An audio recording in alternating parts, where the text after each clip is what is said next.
દેવભૂમિ દ્વારકા જિલ્લામાં પાણીજન્ય રોગચાળાનો ખતરો મંડરાઈ રહ્યો છે. ખંભાળિયા નગરપાલિકા દ્વારા વિતરણ કરાતું પાણી પીવાલાયક ન હોવાનો આરોગ્ય વિભાગનો રિપોર્ટ આવતા તંત્રમાં દોડધામ મચી છે. પાલિકા અને આરોગ્ય વિભાગે સંયુક્ત રીતે ઓપરેશન ક્લીન વોટર શરૂ કર્યું છે.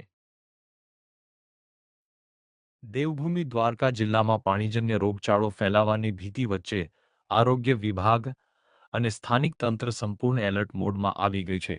ખાસ કરીને ખંભાળિયા નગરપાલિકા દ્વારા વિતરણ થતું પાણી પીવાલાયક ન હોવાનો રિપોર્ટ સામે આવતા તંત્રમાં ભારે ચિંતા વ્યાપી છે. આ રિપોર્ટ મળતા જ નગરપાલિકાએ વિવિધ વિસ્તારોમાં તાત્કાલિક સર્વે શરૂ કરી પાણીના સ્ત્રોતોની તપાસ હાથ ધરી છે.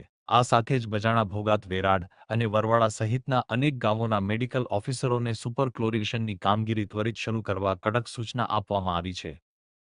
મહિનાના પ્રથમ વીકમાં નગરપાલિકાના જે ક્લોરિનેશનના સેમ્પલ લેવામાં આવ્યા હતા એમાં ક્લોરિનેશન જે છે માત્રા કરતાં ઓછું જોવા મળેલું હતું, એટલે સેમ્પલ ફેલ બતાવેલા હતા. ત્યારબાદ નગરપાલિકાએ ડ્યુ ડિલિજન્સ વાપરી અને નગરપાલિકા પાસે જે ક્લોરિનેશન લિક્વિડ ક્લોરિનેશનનો સ્ટોક હતો એ ખતમ થઈ ગયો હતો. એનો વર્ક ઓર્ડર બી આપેલો હતો, પરંતુ સપ્લાયમાં થોડી ડિલે થઈ હતી. એના માટે 4-5 દિવસ માટે ઇસ્યુ થયેલો હતો.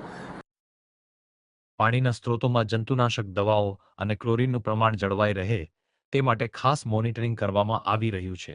આરોગ્ય વિભાગ દ્વારા સંવેદનશીલ વિસ્તારોમાં ડોર ટુ ડોર સર્વે હાથ ધરીને તાવ, ઉલટી અને ડાયરિયા જેવા લક્ષણો ધરાવતા દર્દીઓની માહિતી એકત્રિત કરવામાં આવી રહી છે.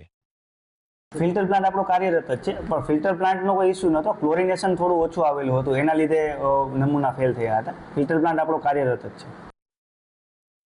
હાલમાં પરિસ્થિતિ નિયંત્રણ હેઠળ હોવાનું તંત્રનું કહેવું છે, પરંતુ કોઈપણ કટોકટીને પહોંચી વળવા માટે પૂરતી તૈયારીઓ રાખવામાં આવી છે.